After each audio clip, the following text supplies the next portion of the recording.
왜 가족은 서로 사랑하는 사이면서도 상처를 줄까요? 예전엔 안 그랬는데 갱년기 우리 부부 왜 갈수록 갈등이 커지는 걸까요? 나이 드신 부모님과 또 사춘기 자녀들과 다투지 않고 잘 지내는 방법 없을까요? 누구나 겪을 가족관계에서는 갈등과 해법 오늘 만나고 싶었습니다에서 함께 풀어보려고 합니다. 우리 시대 최고의 심리 상담가이십니다. 이호선 숭실사이버대 교수님께 실질적인 조언을 들어보겠습니다. 교수님 어서 오십시오. 안녕하세요. 반갑습니다. 상담계의 뚜러뻥 이호선입니다. 네, 목소리 듣기만 해도 뭔가 속 시원해지는 그런 느낌. 아, 시원한가요? 네, 시원합니다. 그런데 또 호랑이 상담 선생님으로 유명하시잖아요. 눈물 쏙 뺄 만큼 냉철하고 또 따끔한 조언도 건네시는데 좀 살짝 무서워하는 분들은 없으신가요? 저 네. 고양입니다. 호랑이 아니고요? 자꾸 호랑이라고 하시는데 야옹 저 고양입니다. 네. 앞서 2023년이었나요? 50의 기술이라는 네. 책이 나왔는데 그 이후로 어떤 이 관계 또 재미, 행복을 이제 나이 들어가면서 느낄 수 있는 것에 대한 강연을 많이 하시는 것 같아요. 그래서 이번에 이호선의 나이 들수록 관계편이라는 책이 나왔습니다. 네. 그래서 오늘 이 책을 좀 바탕으로 해서 우리 청취자 여러분들이 궁금해하는 내용도 많이 좀 여쭤볼 텐데 일단 제일 중요한 거 왜 나이 들수록 관계가 중요한지 알려주실 수 있을까요? 다들 경험하실 겁니다. 네. 관계가 쉬웠다면 내 삶도 쉬웠을 것이다. 이렇게 생각할 정도로 우리가 태어나면서는 부모와 관계하고 조금 자라서는 형제와 관계하고 조금 더 자라서는 친구와 관계하고 그다음에 이제 연인과 관계하고 네. 이어서 또 배우자와 또 그다음에 내 자식과 그다음에는 이제 늙어가는 내 부모 그리고 나이 들어가는 내 자신과 그리고 또 커가는 내 아이들과 함께 이렇게 관계해가며 더군다나 이제 집 밖을 나가면 직장이라는 곳이 또 있죠. 네. 어쩌면 우리는 태어나서 죽을 때까지 다 관계로 이어지는 사람들인데 이게 쉬웠으면 상담업계에는 망했을 겁니다. 맞네요. 근데 참 이게 어려운 것이 어린 시절에는 내가 몰랐던 그 시절에 나도 모르는 또 내가 알고 보니 굉장히 힘들었던 과거가 있었고 또 나중에 성장해서는 이게 괜찮을 줄 알았는데 어쩌면 놀랍게도 내가 직장 생활이나 친구 관계를 할 때에도 이상하게 또 다른 반복 도돌이표를 짓는 것처럼 네. 같은 비슷한 사람에게 왜 같은 결과가 또 같은 열매를 맺게 되는가 네. 왜 나는 똑같은 사람 똑같은 특성 앞에서 자꾸 넘어지게 되는가 이런 경험들을 하니까 야 이게 세상에 오히려 차가운 일이 쉽지 관계만큼 어려운 게 없다 이렇게 말씀하시는 분들이 많죠. 네. 더군다나 이제 수명이 길어졌잖아요. 예. 길어지면 그만큼 우리가 만나는 사람 견뎌야 될 세월도 그만큼 길어졌기 때문에 관계는 어쩌면 20세기보다 훨씬 더 복잡해졌고 거기에 SNS까지 플러스 돼가지고 우리는 굉장히 고차방 정식을 풀고 있다 이렇게 말씀드려야 될 것 같아요. 그렇군요. 그래서 보면 나와의 관계, 가족, 친구, 사회의 관계로 이 책을 이제 풀어가고 계시는데 첫 번째가 나와의 관계를 네. 말씀하셨어요. 나를 환대해야 된다. 이걸 강조하시는 이유는 뭘까요? 일단 사람이 살다 보면 특별히 우리나라처럼 집단주의 문화 또 비교 문화 속에 살다 보면 다른 사람 시선에서만 평생을 사는 분들이 있어요. 예. 근데 참 세월 지나고 나면 그것처럼 허망한 거 없고 왜 나는 나로 살 수 없는가 내 자신에 대해서 왜 거울 앞에 섰을 때 마치 나는 다른 사람을 보고 있는 것처럼 예. 이런 생각이 드나 이런 마음이나 혹은 이런 경험을 하신 분들이 계실 텐데 이집트 신화에 보면 이런 얘기가 있더라고요.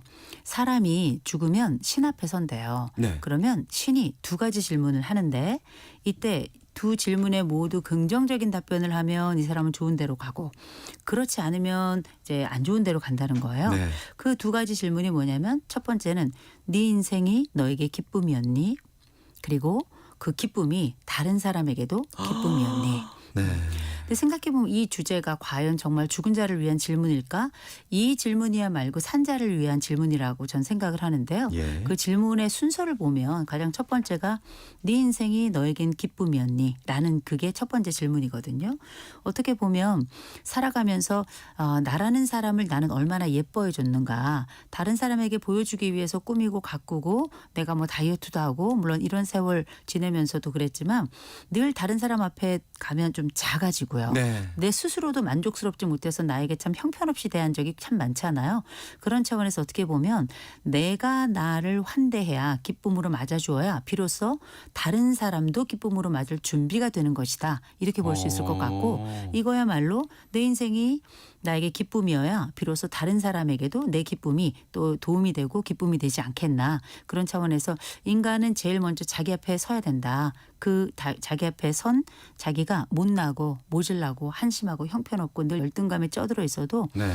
나라는 사람, 내가 나를 맞아주지 않으면 누가 나를 맞아주겠어요. 네. 그래서 어떻게 보면 훌륭할 수도 있지만 어떻게 보면 가장 가여울 수 있는 나를 맞아주는 것. 이것부터가 첫 번째 관계의 시작이다. 이렇게 네. 말씀드리는 겁니다. 근데 나도 이제 어떤 인생의 그래프를 보면 연령대별로 쭉 지나가잖아요. 근데 그 중에서도 저는 궁금한 게 어떤 이제 40대, 50대를 넘어서는 중년의 나를 어떻게 내가 맞이할 수 있는지 그게 더 궁금하거든요.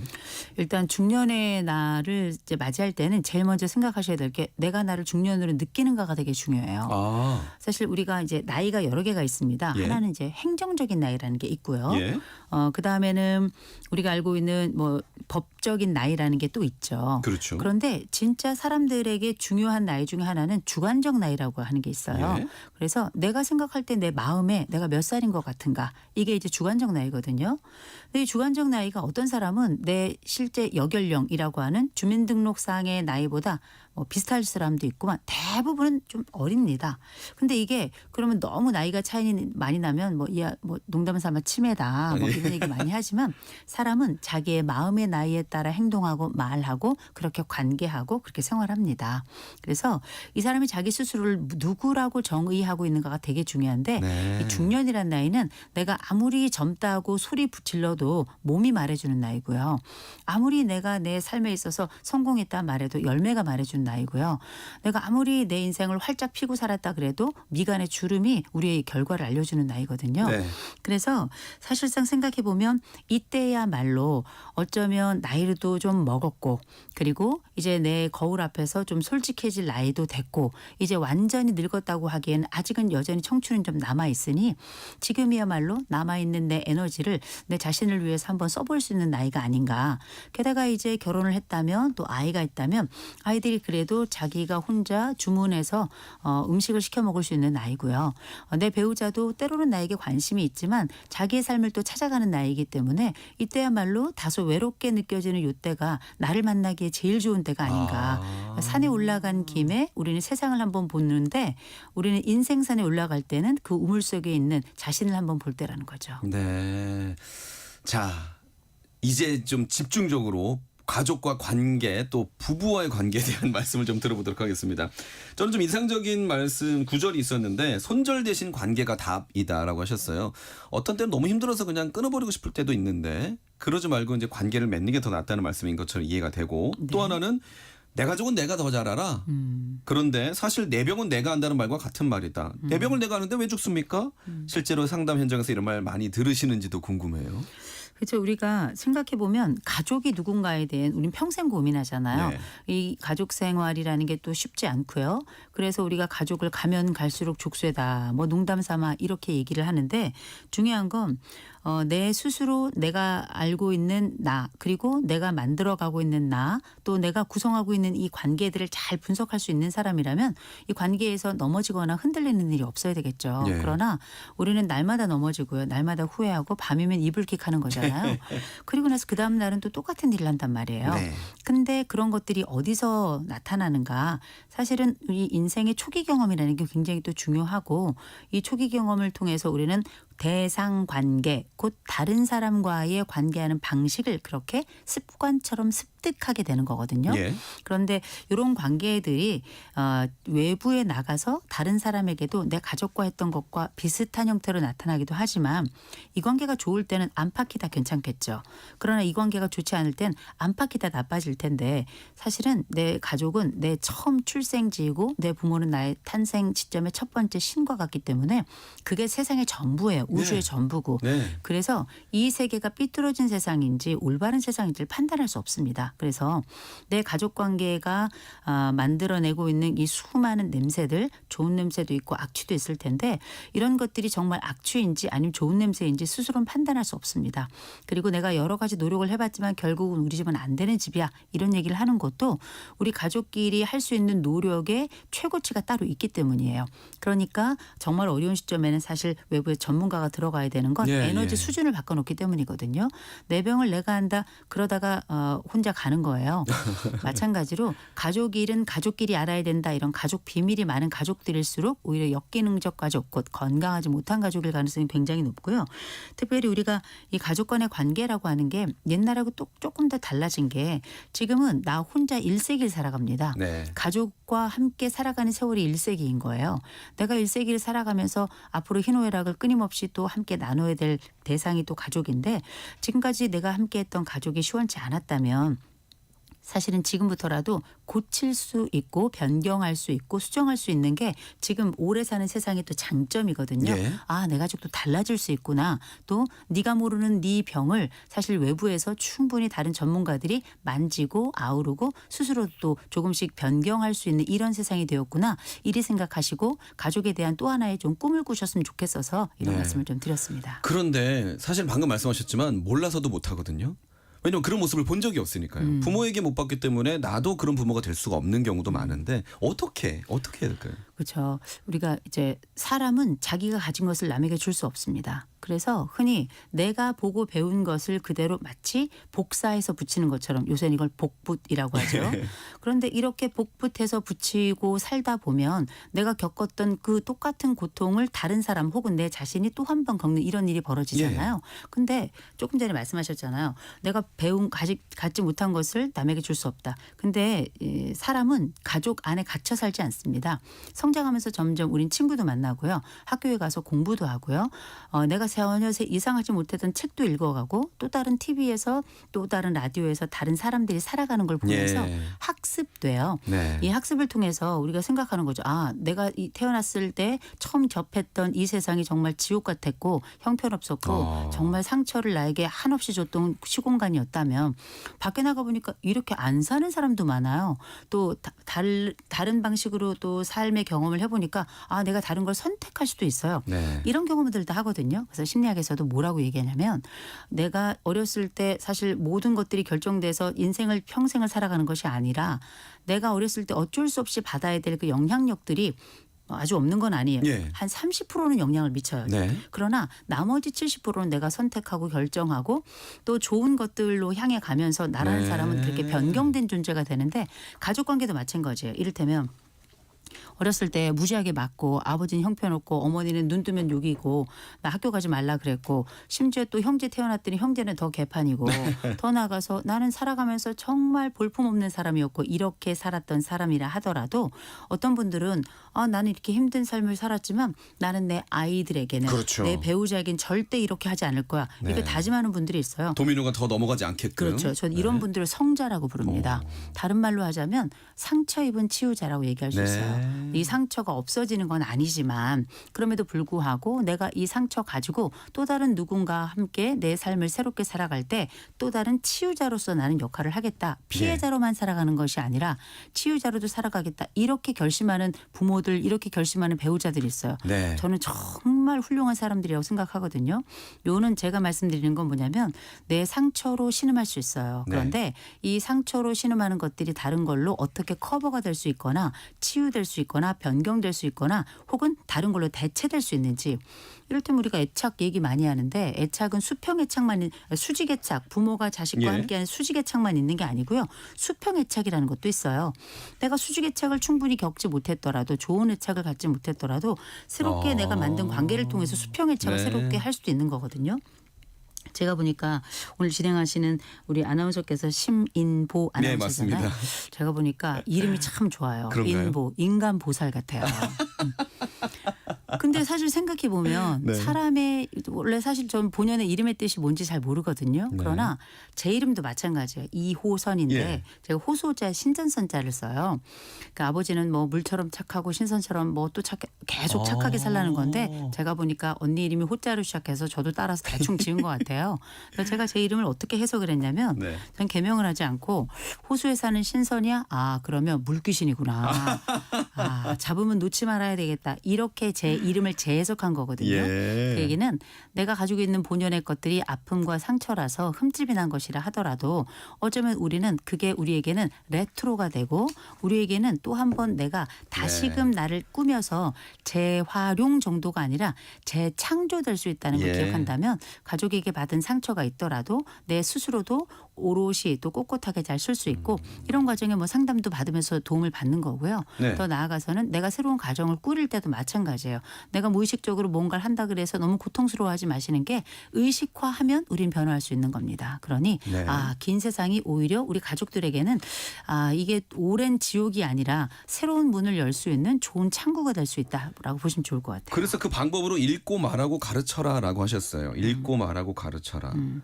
이게 참 좋아요. 네. 읽기라는 건 얼마나 중요합니까? 제가 말씀드렸죠. 우리가 내가 갖지 못한 건 남에게 줄 수 없다.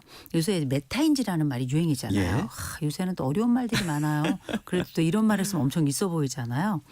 메타인지라고 하는 건 아직 뭐 사람들마다 정의가 다양하긴 한데 저는 네. 이렇게 정의합니다. 예. 어떤 문제가 딱 발생했을 때 이 문제를 풀기 위한 내가 동원할 수 있는 인지의 총량. 전 이걸 메타인지라고 부르는데 예. 그럼 이제 내가 뭐 아는 뭐 각 장르별로 다 추려가지고 그중에 제일 중요한 거를 꺼내가지고 문제를 푸는데 쓰는 거죠. 근데 그 모든 역량을 다 총 동원해도 가족 문제가 해결이 안 돼요. 네. 근데 관계 문제가 해결이 안 돼요. 예. 사람은 자기가 가진 것 안에서 재조합하기 때문이거든요. 네. 이럴 때 내가 가지고 있는 이 영역이나 혹은 스펙트럼을 넓힐 수 있는 유일한 방법은 외부에서 뭔가가 들어오는 거예요. 그래서 우리가 이런 정보들이나 이런 것들을 많이 늘리기 위해서 그렇게 쇼츠를 보잖아요. 유튜브를 보고. 예. 그렇게 계속 보시다가 뇌가 썩어버리는 거죠. 그러니까 우리가 뇌썩음 현상이라고 많이 들으셨을 겁니다. 예. 인간이 한꺼번에 이렇게 유입할 수 있는 정보가 흔히 우리 매직 넘버라는 게 있어요. 네. 5 플러스 마이너스 2개라 그래서 적게는 3개 많게는 7개 정도가 우리가 단기 기억을 장기 기억으로 넘길 때 할 수 있는 제일 최적의 개수다라고 얘기하거든요. 네. 근데 이런 뭐 쇼츠 같은 것들은 그래서 그런가 많이 이렇게 지나가 버리면 하나도 남지가 않아요. 맞아요. 굉장히 오랜 시간 받는. 네. 근데 읽기는 다릅니다. 아. 시간을 들이고 마치 우리가 한자 한자 읽어가면서 애쓰고 공을 들여야지만 내 것이 되는 것이 바로 중요한 그 독서거든요. 예. 근데 이런 것들은 장기 기억으로 넘어올 가능성이 굉장히 높아요. 독서를 하라는 뜻이었군요. 그렇죠. 그래서 네. 내가 가지고 있는 경험치를 넓혀야 일단 내 자신이 관대해집니다. 내 가족이 나에게 뭘 해줄 거라는 생각은 안 하시는 게 좋은 게 내 가족은 내 마음대로 조절할 수 있는 사람이 아니에요. 예. 그래서 내 스스로가 내 마음의 운동장을 좀 넓히기 위해 또 내 가족을 위해서 이렇게 조망을 해보면 실질적으로 우리 가족의 구조를 좀 볼 수 있습니다. 네. 그래서 우리 가족의 엄마원이 아버지는 어떤 역할을 하고 있고 우리 집안에서 가장 문제를 가지고 있다고 생각하는 그 사람에게 영향을 미치는 건 무엇인가 이런 것들을 전반적으로 파악할 수 있는 거거든요. 예. 그럴 때 내가 가지고 있는 영역이 좀 넓어지면 더 잘 보여요. 더 많이 보여요. 더 높이 올라가서 보이기 때문에 일명 우리는 보다 쉽게 지도를 갖게 됩니다. 네. 그래서 제가 말씀드렸던 읽기라고 하는 것이 얼마나 중요한가.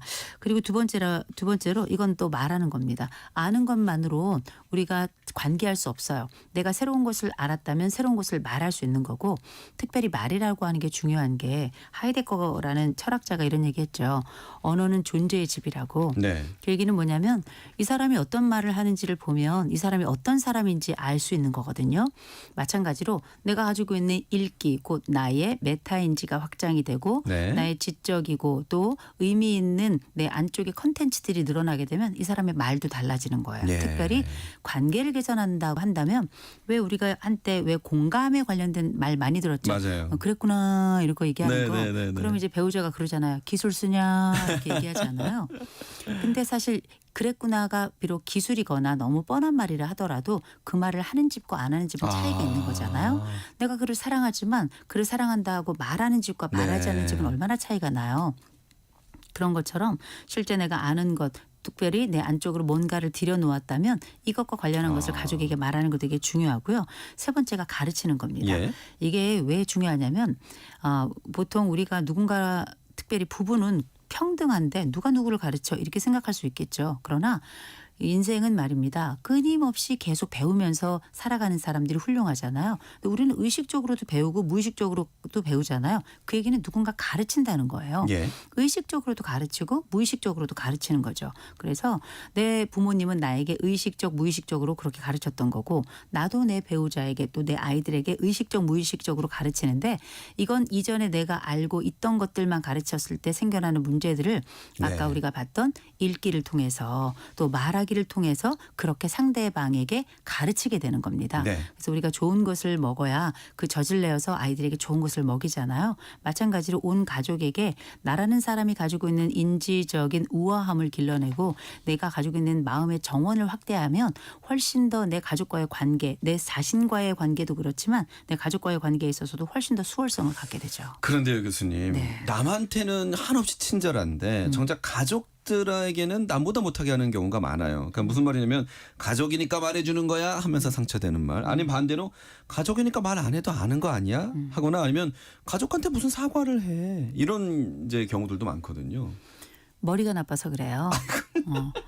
그게 왜 머리가 나쁘다고 말씀을 드리냐면 예. 보통 사람이라고 하는 게 원래 에너지가 주로 좀 치우쳐 있습니다. 바깥에 에너지가 있는 사람도 있고 또 안쪽에 에너지가 있는 사람도 그렇죠. 있는데 안쪽에 에너지가 좀 많은 사람들 우리가 가정적이다 이렇게 네. 부르고 바깥쪽에 에너지가 많은 사람들을 우리는 겉돈다 이런 얘기하죠. 집 네. 밖으로 돈다 이런 네네네. 얘기를 하는데 정말 이런 말씀을 드리는 게 좀 이상할 수인지는 모르겠지만 머리가 나쁜 이유는 뭐냐면 정말 중요한 걸 모르기 때문이에요. 인생을 살아가면서 내 앞에 보물이 있어도 그 보물로 그냥 돌멩이처럼 차는 사람들도 있고요. 정말 돌멩이 같다고 생각했던 것도 곱게 다듬어서 나만의 보석으로 삼는 사람도 있거든요. 근데 경우에 따라 옛날 아버지들이 그렇게 바깥에선 그렇게 잘하시고 안에 와서는 그렇게 형편없이 행동을 했던 또 형편없이 말했던 그런 경우들이 많이 있었는데 최근에야 뭐 남성들도 얼마나 잘합니까? 그리고 아내들도 그렇고 아이들도 서로 좋은 가족이 되기 위해서 몸부림치듯이 그렇게 애를 쓰는데 그럼에도 불구하고 바깥에 나가서 애를 많이 쓰시는 분들이 계시잖아요. 예, 예. 그러면 보통 안에 있는 분들이 불만이 많아요. 그러니까요. 불평도 많고. 네. 그런데 저는 이런 말씀 드려요.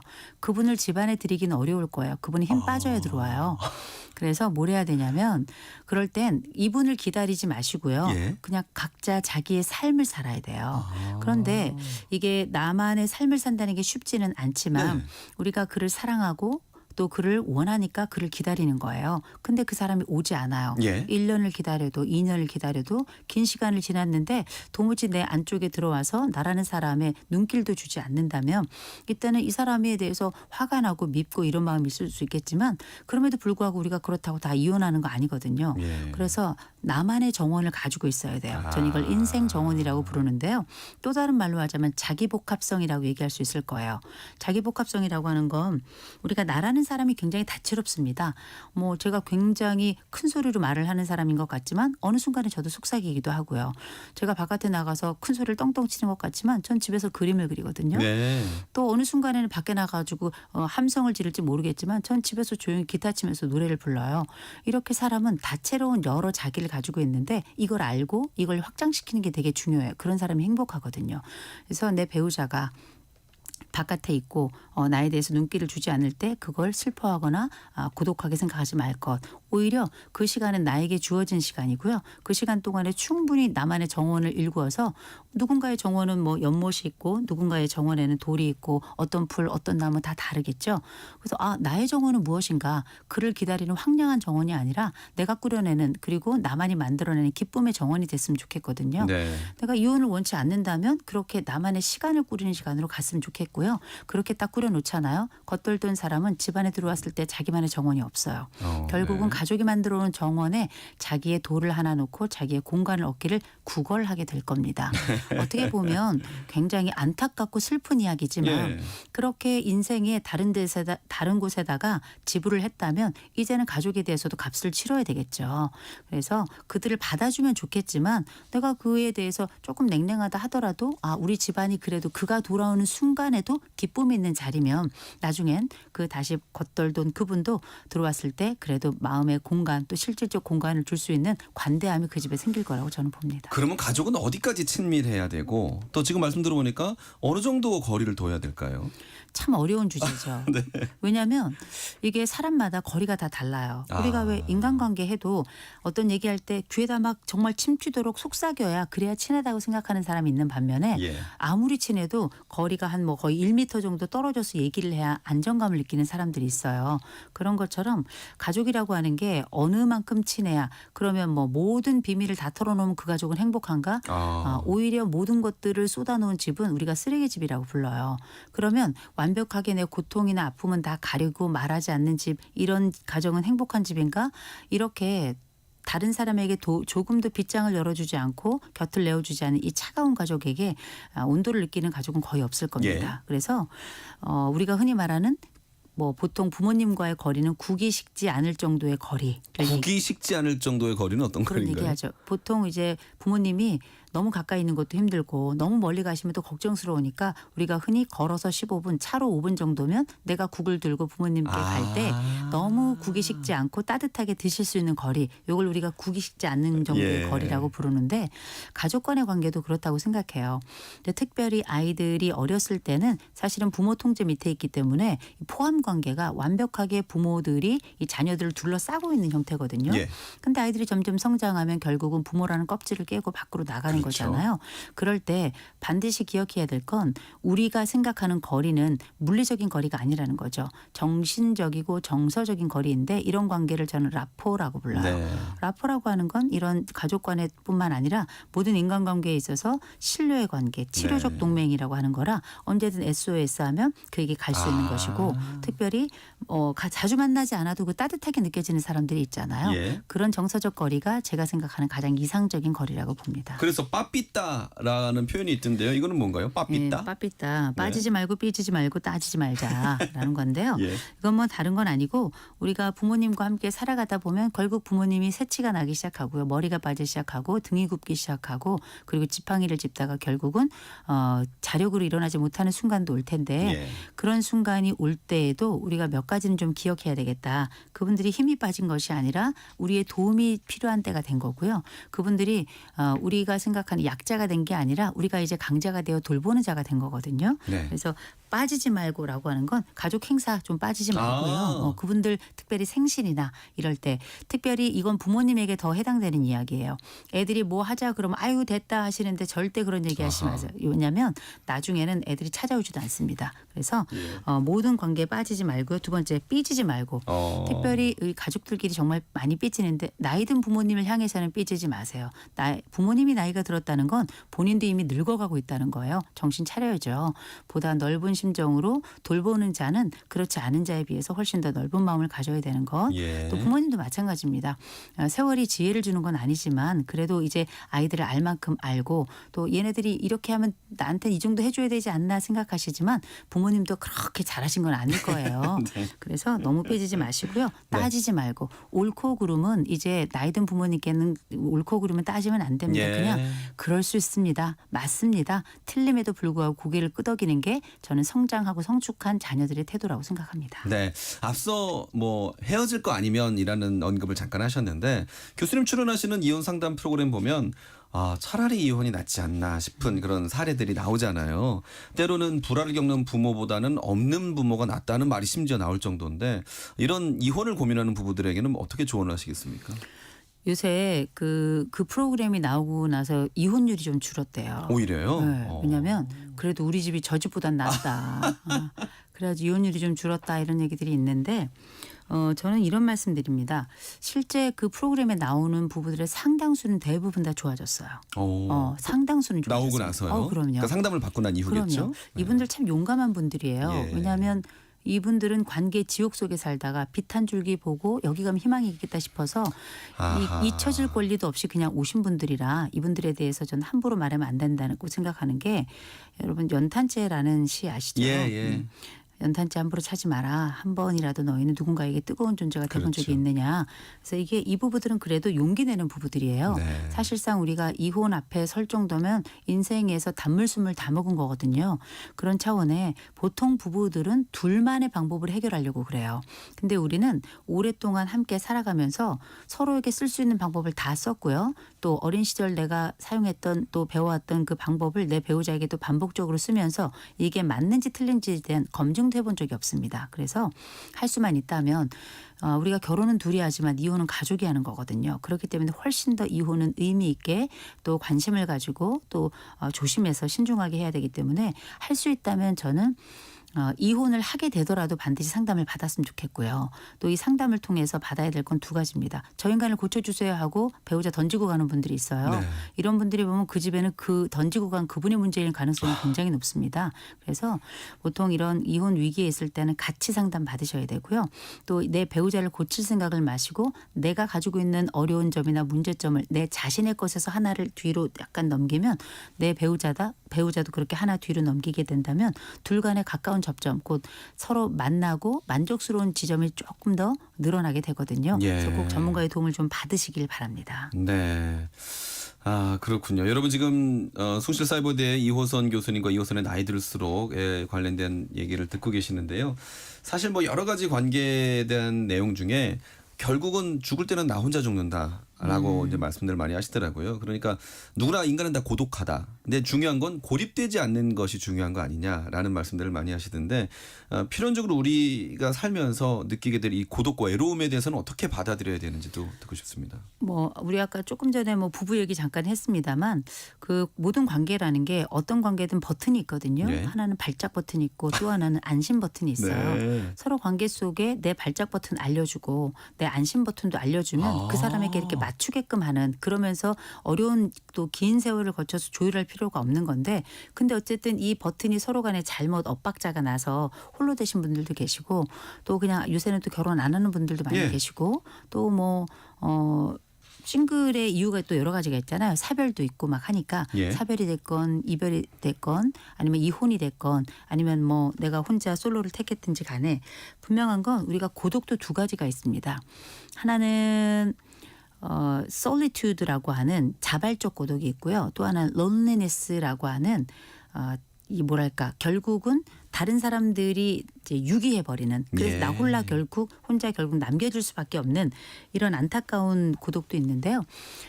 이 솔리튜드라고 하는 이 고독은 내가 너무 복잡한 세상 속에 그냥 잠깐 나 홀로 남아있는 그 시간, 이게 솔리튜드예요. 네. 이거는 굉장히 정신건강이 필요한 부분이기까지도 하죠. 근데 중요한 건 론리네스예요.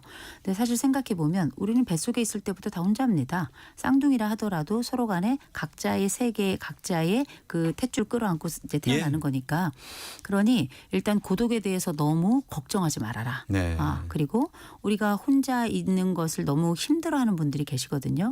이런 분들 같은 경우에는 물론 어린 시절 경험도 있을 수 있고 경우에 따라서 내가 가지고 있는 홀로 남겨진다는 것이 뭐 단순한 아픔을 넘어서 공포가 되는 경우들도 있긴 있거든요. 예. 근데 분명한 건 홀로 있는 것 자체는 반드시 문제를 발생시킵니다. 또 혼자 있는 사람들은 거의 대부분 생각도 혼자고 판단도 혼자 하기 때문에 대부분 배타성이 굉장히 높아지고요. 동시에 혐오감도 굉장히 높아집니다. 이건 뭐 사회학에서도 심리학에서도 많이 나온 결과인데 분명한 건 외로움이 고통이라는 거예요. 예. 그러니까 뭐 영국이나 일본에서도 고독부라고 하는 장관이 있지 않겠습니까? 네네. 근데 이런 고독과 관련해서는 누가 나에게 다가와서 나의 고독을 해소해 주는 건 어려워요. 최근에는 물론 이런 방문을 하고 또 사회적인 돌봄 서비스가 있긴 하지만 예. 아직까지 우리나라가 막 크게 그렇게 활성화되진 않았거든요. 그러나 제일 먼저 기억하셔야 될 게 있습니다. 일단 우리의 외로움에 가장 중요한 건 사람이 꼭 옆에 있어야 되는 건 아니에요. 네. 그러나 루틴은 있어야 됩니다. 네. 루틴이라고 한다면 월요일부터 일요일까지 나만의 시공간을 어떻게 채울 것인가. 예. 나의 운동, 밥 먹는 거, 만나는 거, 공부하는 거, 취미생활하는 거 각각을 요일별로 나누어 가지고요. 그걸 아주 규칙적으로 돌리는 거. 이것만으로도 일상이 굉장히 바빠지거든요. 네. 할 수 있다면 또 반려동물도 굉장히 도움이 될 거고요. 무엇보다 너무 어렵고 힘들다 반드시 상담 꼭 받아보셔야 됩니다. 알겠습니다. 네. 저희가 30분 인터뷰라고 했는데 이제 30초 남았습니다. 네, 우리 끝으로 청취자 여러분께 당부 말씀 부탁드립니다. 오늘 저희가 함께 나눈 이야기가 2호선의 나이 들수록 관계편을 함께 했는데요. 예. 어쩌면 나이는 그냥 드는 건 아니고요. 좋게 나이 드는 게 진짜 중요한 의미잖아요. 우리가 잘 먹고 잘 사는 거 되게 중요하지만 사랑하며 사는 것도 굉장히 중요합니다. 사랑의 핵심은 사실은 양보잖아요. 또 배려고. 그래서 우리가 오늘 5월 꽃피는 날에 함께 이야기를 나누고 있는데요. 이 5월 특별히 올해는 더더군다나 여러분이 사랑하고 또 나이 들수록 더 깊은 사랑을 한다는 느끼는 여러분 만끽하는 해가 됐으면 좋겠습니다. 네, 어플리케이션 콩과 유튜브를 통해서 교수님 방송을 듣는 이 시간이 오늘의 선물입니다. 안 그래도 나이 들수록 읽고 있었어요 하셨고요. 책을 읽는 듯 말씀 잘 들었습니다. 바쁘면 외로움도 사라진다는 말씀이네요. 이렇게 또 의견을 주셨습니다. 자, 만나고 싶었습니다. 오늘은 2호선 숭실사이버대 교수와 함께 가족과 관계를 잘 맺는 법에 대해 말씀 들었습니다. 나오셔서 감사합니다. 좋은 하루 되세요.